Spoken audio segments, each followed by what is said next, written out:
So I'm taking my Isan girlfriend to a 5-star restaurant.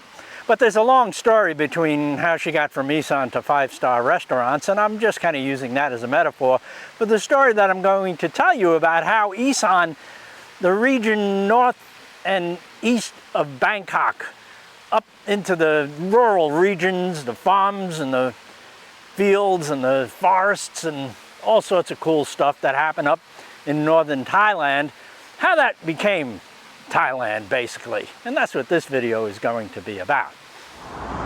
About a 90-minute drive north of Bangkok will take you to the city, the small city of Saraburi. Saraburi is the capital city of Saraburi province, which is the border of Isan, the area that we're going to be looking at in this video. And the reason this is a significant spot is this particular roadway that I'm standing over, which is typical of dozens of different roadways across Thailand, is very significant. It's Route 2 on a map, but it's part of Thailand folklore at this point, and it's known as the Friendship Road. If you look down the road, that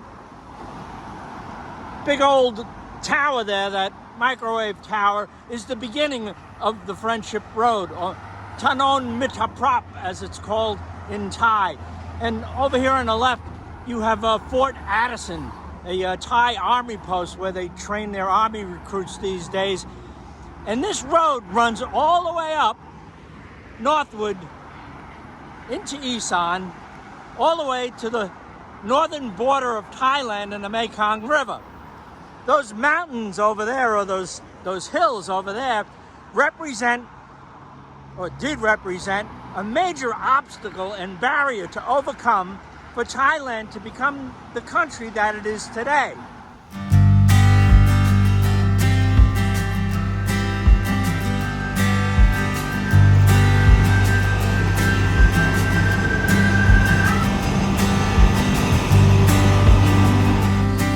By 1900, the Thai government had moved from Ayutthaya to Bangkok, where it remains today, and the Thai king in exactly 1900 began construction on this rail link that connected central Thailand, where Bangkok is, with the eastern and northern regions of the country that we now call Isan. And this particular stretch of railway went through a forest or a jungle called Dong Thaya Bai. Bai means fire. It was the jungle of fire. Now, it wasn't real fire, but it killed people. People trying to travel from the northern and eastern regions into central Thailand would encounter herds of elephants, other large mammals, mosquitoes, disease. It was a difficult area to traverse, so it was a natural barrier disconnecting central Thailand from northern and eastern Thailand, Isan. So this railway was a big deal, and it began construction in 1900. So this is a very difficult place for people to pass through.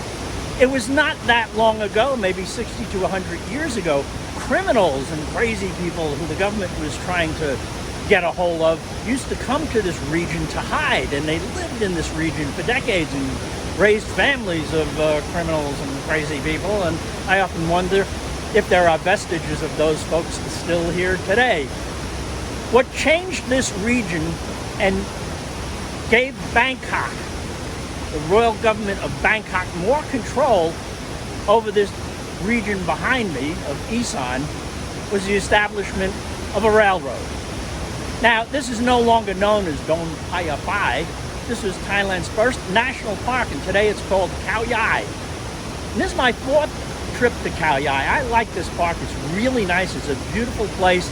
There are elephants that live here, herds of elephants that live in the wild, and that pleases me to know that less than 2 hours from, a gigantic metropolitan city like Bangkok, you can find wild elephants.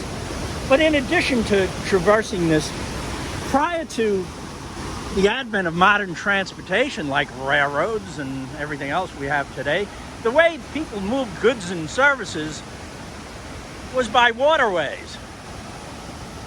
As you can see, that might cause some issues if you're trying to transport heavy loads. But here's the real thing that kind of defined cultures. years ago, centuries ago.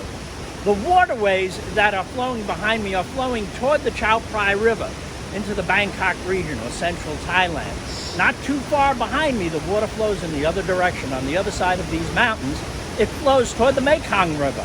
And that's where the influence of Cambodia and Laos occurred to Thai culture. That's where those countries, the Khmers, the Cambodians, the Laotians, had a huge impact on the development of Thai culture in the area of Isan.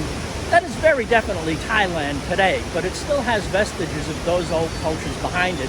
And part of that was just which direction the river flowed.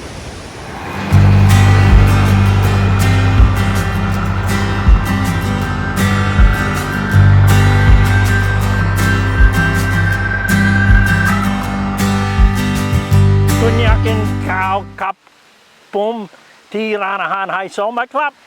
With you, handsome man, chua.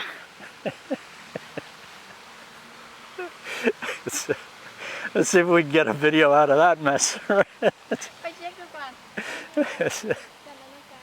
Yeah, the five-star restaurant we're going to is here in a place called Tuscana, which is a recreation of Tuscany, Italy. I say recreation. Let's see. The Leaning Tower of Pisa isn't really leaning.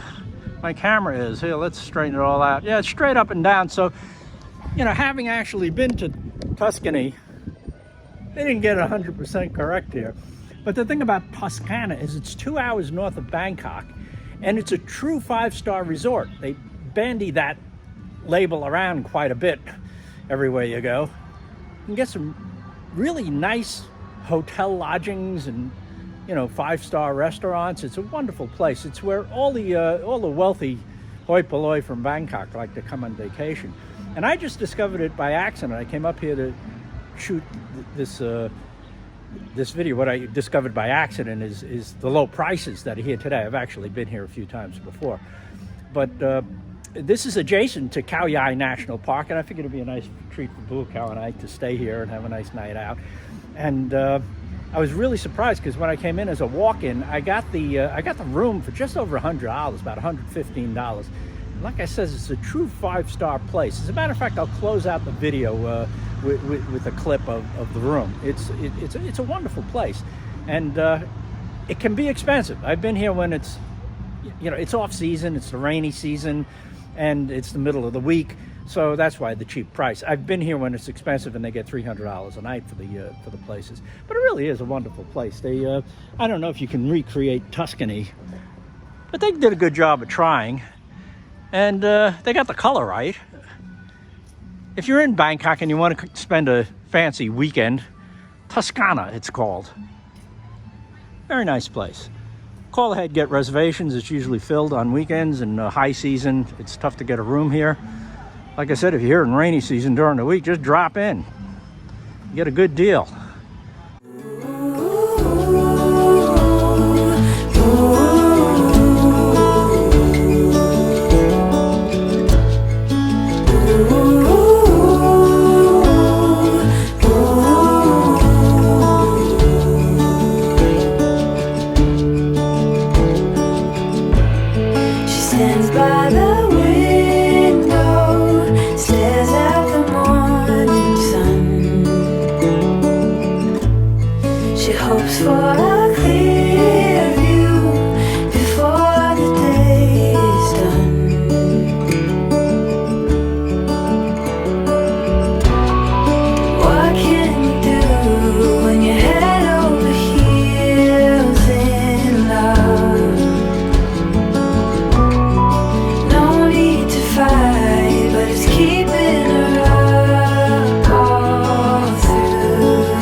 No end in sight.